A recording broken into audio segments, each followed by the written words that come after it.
Good morning, Alex and friends. I'm Grace. Today is Tuesday, June 10th, 2025, and you're listening to Alex's News.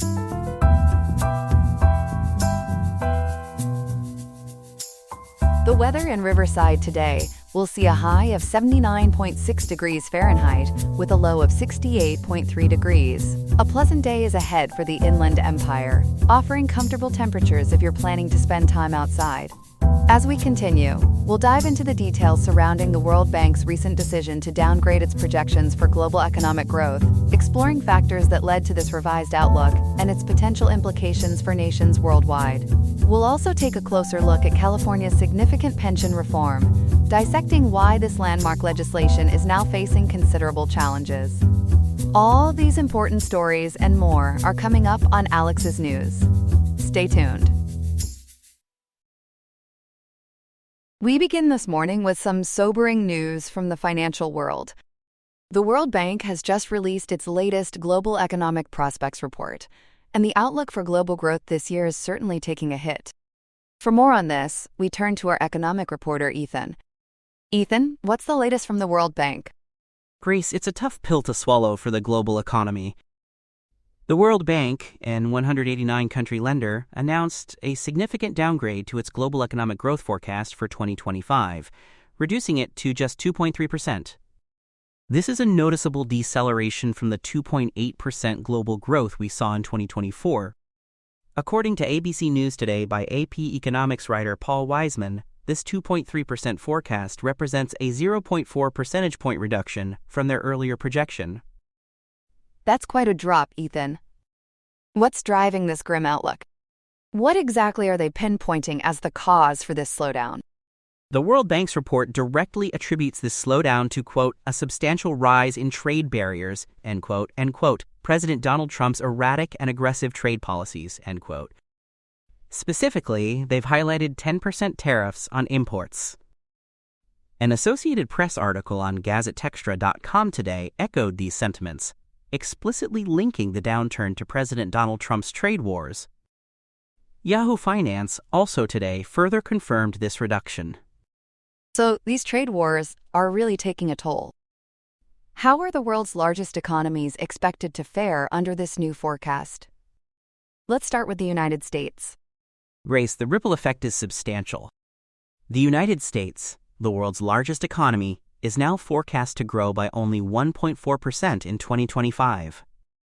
This rate is half the 2.8% growth recorded in 2024, and it's a significant downgrade from the World Bank's January 2025 forecast of 2.3%. As ABC News has reported, these tariffs drive up costs and invite retaliation, thereby creating uncertainty that discourages business investment. It seems our economy is really feeling the trade squeeze. That's certainly not a rosy picture for the U.S. What about China, the world's second largest economy? How are they weathering this storm? China is also projected to experience a significant slowdown, Grace. Its growth is expected to decelerate from 5% in 2024 to 4.5% in 2025, and further to 4% in 2026. This, according to ABC News and multiple aggregated reports, is attributed not only to U.S. tariffs, but also to domestic challenges like its real estate market collapse and an aging workforce. It's a complex set of headwinds for them. And what about the Eurozone? Are the countries sharing the euro currency seeing similar impacts? Absolutely, Grace. The Eurozone, comprising the 20 countries sharing the euro, expects meager collective growth of just 0.7% in 2025, a decrease from 0.9% in 2024. This downturn is largely impacted by Trump's tariffs and policy unpredictability, as reported by ABC News and a collective news synthesis. It seems nobody is immune to this tariff IC trouble. Even rapidly growing economies aren't spared. What's the outlook for India and Japan? You're right, Grace. While India is still expected to be the world's fastest-growing major economy, its forecast was downgraded to 6.3% for 2025, down from 6.5% in 2024, and a January forecast of 6.7%. Similarly, Japan's growth is expected to accelerate slightly from 0.2% in 2024 to 0.7% in 2025, but this is well below the 1.2% forecast from January, as noted by ABC News. The global economic tides are truly turning. Ethan, World Bank chief economist Inder McGill delivered a pretty stark warning in the foreword to this report. Can you elaborate on what he said? He certainly did, Grace. According to ABC News, GazeTextra.com, and Yahoo Finance, Gill stated that the global economy has, quote, missed its chance for a soft landing, end quote. For our viewers, a soft landing means achieving controlled inflation without a severe recession. He cautioned that the world economy is, quote, once more running into turbulence, end quote, and emphasized that, quote, without a swift course correction, the harm to living standards could be deep, end quote. It's a very blunt assessment, indicating we might be in for a rough ride. A rough ride indeed. And it's not just the World Bank ringing these alarm bells, is it? No, it's not, Grace. The Organization for Economic Cooperation and Development, or OECD, has also recently downgraded its forecasts for both the United States and global economies, as highlighted by ABC News. This further underscores the broad consensus among international economic institutions regarding this deteriorating global outlook. The World Bank's grim forecast warns that a continuation of these protectionist policies could have severe and lasting negative impacts on the global economy. Ethan, that's certainly a lot to digest this morning. Thank you for breaking down the World Bank's new economic forecast for us. We appreciate your insights. My pleasure, Grace. And that was our first story of the day. Welcome back, everyone. We have an important update on California's public pension system, a topic that's been a legislative tug-of-war for over a decade. For our second story this morning, we're going back to Sacramento, where unions are making a renewed push to change a landmark reform law. Joining us to break down this complex issue is our seasoned reporter, Chloe. Chloe, this sounds like a familiar battle. What's the latest in this pension reform saga? Grace, it certainly feels like a familiar story. We are seeing public employee unions actively seeking to chip away at the 2013 Public Employees Pension Reform Act, or PEPRA, which was former Governor Jerry Brown's signature effort to rein in escalating pension costs. As reporting from Cal Matters and observations through partner stories on local publications such as the Merced Focus indicate, this is igniting a high-stakes legislative battle over employee compensation versus the state's long-term fiscal health. So just to set the stage for our viewers, can you remind us what Governor Brown's PEPRA reforms entailed and why he felt they were so crucial at the time? Absolutely, Grace. Governor Brown championed PEPRA in 2012, and it took effect on January 1, 2013, as a direct response to what he termed a fiscal crisis caused by mounting pension liabilities. The law was quite ambitious. For new hires, it raised the retirement age significantly, capped the final compensation amount used to calculate pensions, and mandated that employees contribute at least 50% of their salaries to their retirement plans. For existing employees, PEPRA tackled more contentious issues, like eliminating what is called, quote, airtime, quote, which allowed employees to purchase additional service credit to boost their pensions without actually working.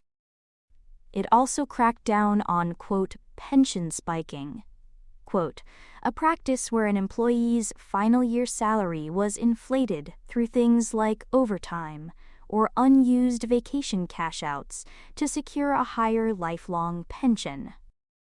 Brown's administration argued these changes were necessary for the pension system's long-term health. That sounds like a pretty comprehensive overhaul.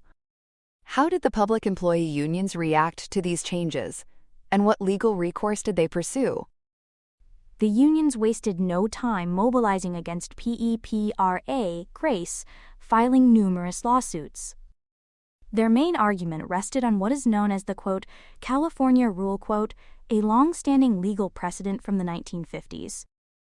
This rule essentially holds that an employee's pension plan is a vested contractual right that cannot be diminished unless a comparable new benefit is provided.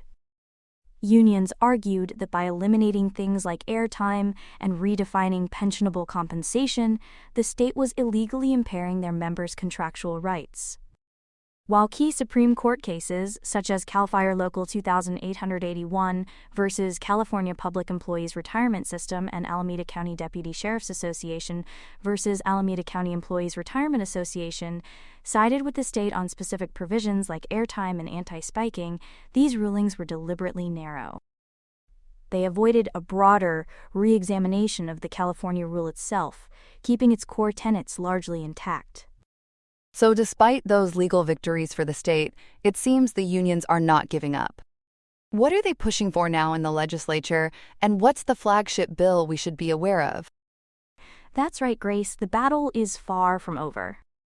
Today, June 10, 2025, public employee unions, especially the California professional firefighters, are actively pushing new legislative proposals to roll back parts of PEPRA. The most prominent effort is Assembly Bill 1383, introduced by Assemblymember Tina McKinner.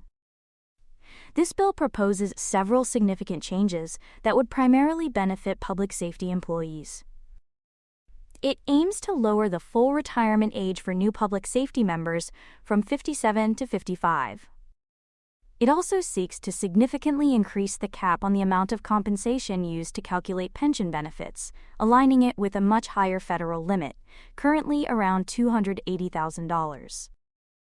And critically, it would allow employers and employees to collectively bargain over the employee's share of pension contributions, which PEPRA currently prohibits. Proponents, including the CPF, argue these changes are vital for recruitment and retention, citing unique health and safety risks. Those certainly sound like substantial changes, Chloe. What's the opposition saying about the potential fiscal impact of AB 1383, and where does the bill stand now in the legislative process? Opponents, including the League of California Cities and the Reason Foundation, are warning of a potential multi-billion-dollar impact, Grace. According to a fiscal analysis prepared by CalPERS, AB 1383 is projected to increase annual normal cost contributions by approximately $343 million, and the present value of future benefits is expected to rise by an estimated $5.3 billion across all state, school, and local agency plans. The Reason Foundation has even warned the ultimate cost to taxpayers could exceed $9 billion over the next 2 decades. Local governments fear it would plunge the state back into a pension funding quagmire, straining budgets and crowding out other essential services. They also dispute claims of a public safety workforce crisis. As of today, June 10, 2025, AB 1383 has hit a snag.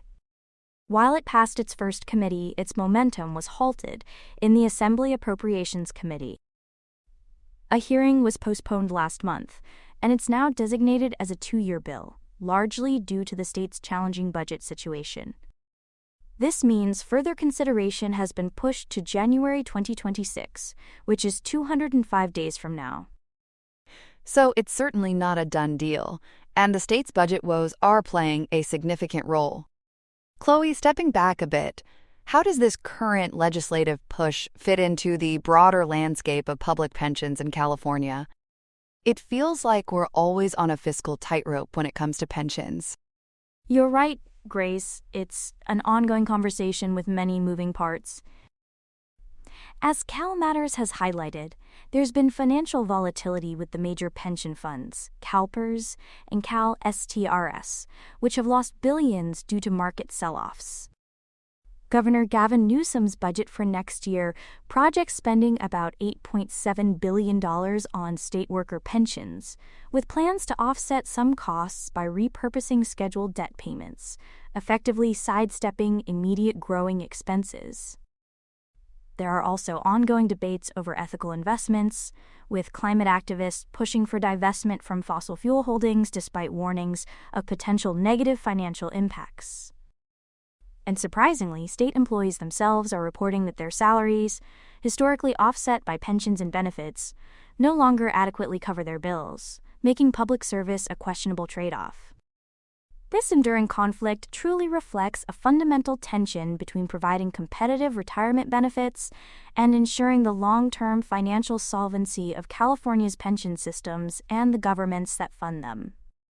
The future of AB 1383 and broader pension reform remains a critical issue for the state's fiscal future. It sounds like a lot of plates to spin for lawmakers, and certainly a lot at stake for the state's financial health. Chloe, thank you for providing such a comprehensive overview and for making these complex pension issues easier to understand. My pleasure, Grace. And that was Chloe, with the latest on the ongoing pension reform debate. We'll be right back after the break. Here are some other headlines. We begin with heartbreaking news from Austria, where the nation is in a state of shock following its deadliest mass shooting. In the city of Graz, a 21-year-old former student opened fire at the Dreierschützengasse secondary school, killing 9 people before taking his own life. The attack, carried out with 2 legally owned firearms, also left at least 28 people injured. Authorities say the suspected gunman, who did not graduate, was not previously known to police, though reports suggest he may have been a victim of bullying. The government has declared 3 days of national mourning, and a nationwide minute of silence will be held Wednesday to remember the victims, many of whom were students with their whole lives ahead of them. Turning to the Middle East, a conflict is making new waves, as the Israeli Navy has for the first time directly attacked the rebel-held port of Hodeidah in Yemen. Israeli SAR 6-class corvettes fired long-range guided missiles at the port, which Israel claims was a response to repeated Houthi attacks and an effort to stop weapons smuggling. This marks a significant escalation, taking the conflict far beyond a war of words. The Hodeidah port is a critical lifeline for humanitarian aid in a country facing a severe crisis, and officials warn any disruption could have dire consequences for millions of civilians. Meanwhile, Russia is making a major power play in Africa, expanding its military footprint across the continent by sidestepping Western sanctions. Moscow is using a rebranded mercenary force called the Africa Corps, now under direct Kremlin control, to replace the former Wagner Group. Investigations have tracked a ghost fleet of Russian ships carrying tanks, artillery, and other heavy weapons on a nearly month-long journey to Guinea, with the hardware then trucked to Mali. This push aims to fill the security vacuum left by withdrawing Western powers in the Sahel, with Russia openly stating it seeks to develop ties in sensitive areas like defense and secure access to Africa's natural resources. In Brazil, former President Jair Bolsonaro is facing the music as his trial gets underway in the Supreme Federal Court. He and several high-ranking allies are accused of orchestrating a coup d'état to overturn the 2022 election results. If convicted, they could face over 30 years in prison. The prosecution's case is bolstered by testimony from Bolsonaro's own former Army and Air Force commanders, who claim he proposed a plan to annul the election. The trial follows the January 8 riots, where his supporters stormed the Capitol. Bolsonaro, who is already barred from office until 2030 on a separate ruling, denies all charges, calling the proceedings political persecution. And finally, it looks like a potential game-changer for the video game industry. After a nearly year-long strike, the performers' union SAG-AFTRA has reached a tentative deal with major game companies like Activision and Electronic Arts. The labor dispute centered on establishing AI guardrails to protect voice and motion capture artists from having their work replicated by artificial intelligence without consent or fair pay. The union argued that AI posed an existential threat to performers' livelihoods. While the deal still needs to be ratified by members, it's a significant step toward ending the strike and could set a major precedent for labor rights in the AI age. And that's all we have for now. Today's episode was made by Alexander King with Claude Sonnet 4.0, Gemini Pro 2.5, Gemini Flash 2.5, and Google Cloud Text-to-Speech. I hope you have a great day. I'll see you tomorrow, Alex.